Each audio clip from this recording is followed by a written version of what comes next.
Naku, wagi tayo mga kapuso. Sa Asian Academy Creative Awards 2021, ang pinaka-prestihiyosong awards for creative excellence sa Asia Pacific. Nako, 16 na bansa at teritoryo ang naglaban-laban at sumalang sa mabusising proseso ng pagpili.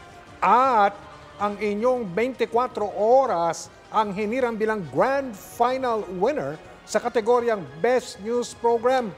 Wala ba kayong mga kamay? Aha, para po ito sa aming special coverage Yan. sa kasagsagan ng Bagyong Ulysses sa gitna ng pandemya noong Nobyembre ng nakaraang taon.